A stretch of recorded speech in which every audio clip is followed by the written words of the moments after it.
السلام علیکم سامعین، 16 ذی القعدہ اور 6 جون ہے۔ خبر کے 2-3 عنوان ہیں۔ آن لائن گیمنگ، دھرمانترن یعنی تبدیل مذہب، عبد الرحمان کی گرفتاری، پولیس کے مطابق معاملے میں پاکستان کی انٹری، وزارت داخلہ کی رپورٹ۔ خبر بہت اہم ہے، تفصیلی ہے اور مغربی اتر پردیش کے ضلع غازی آباد سے ہے، اس لیے پوری خبر سننے کی ہے۔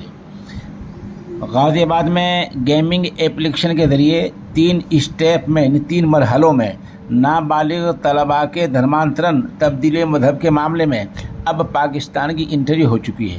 پہلے بتا دیں کہ ہماری جو رپورٹ ہے وہ مکمل رپورٹ پولیس رپورٹ پر مبنی ہے۔ وہیں اس معاملے میں اب وزارت داخلہ نے بھی غازی آباد پولیس سے رپورٹ طلب کی ہے۔ پولیس ذرائع کے مطابق مرکزی اور ریاستی جانچ ایجنسیاں بھی معاملے کی تفتیش میں جٹ گئی ہیں۔ اس معاملے میں پاکستانی کنیکشن بھی سامنے آ گیا ہے۔ بتایا جا رہا ہے کہ پاکستان کے ایک یوٹیوب یوتھ کلب چینل پر اسلامک ویڈیو دکھائے جاتے تھے۔ اس معاملے کی جانچ کے لیے غازی آباد پولیس کی 4 ٹیمیں ممبئی میں شاہنواز عرف بھدو کی کھوج میں جٹی ہوئی ہیں۔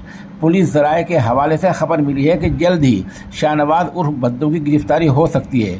بتا دیں کہ اس معاملے میں پولیس غازی آباد کے عبد الرحمان کو پہلے گرفتار کر کے جیل بھیج چکی ہے۔ غازی آباد کے سنجے نگر علاقے کے جس مسجد کا عبد الرحمان کمیٹی کا ممبر ہے وہ خفیہ تنتر کے راڈار پر ہے۔ آپ کو بتا دیں کہ تھانہ کبھی نگر علاقے میں نابالغ طالب علم کے دھرمانترن کا تبدیل مذہب کا معاملہ سامنے آیا تھا۔ بتایا جا رہا ہے کہ تقریباً 2.5 سال سے فرضی ہندو نام بھدو کی آئی ڈی بنا کر یہ تبدیل مذہب کا نیٹ ورک چلا رہا تھا۔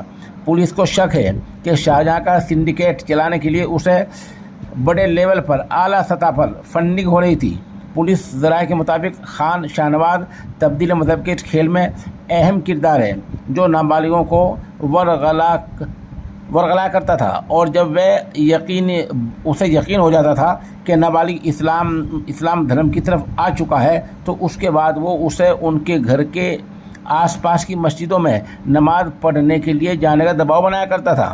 نماز پڑھنے کے دوران کسی دوسرے شخص سے بات نہیں کرنا، اپنے بارے میں کچھ نہیں بتانا جیسے ہدایت بھی اس کو دی جایا کرتی تھی۔ بہرحال ایسا معاملہ سامنے آیا ہے۔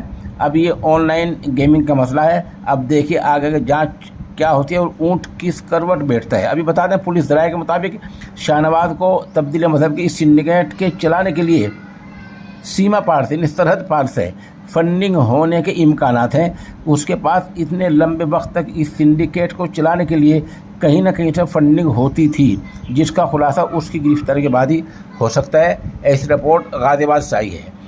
اس رپورٹ کا ایک مطلب یہ بھی ہے کہ آپ اس طرح اندازہ لگا سکتے ہیں کہ سوشل میڈیا پر آپ کو کیا راستہ اپنانا ہے اور کس طرح آپ کو غلط باتوں سے بچنا ہے اور صحیح کاموں کو چننا ہے۔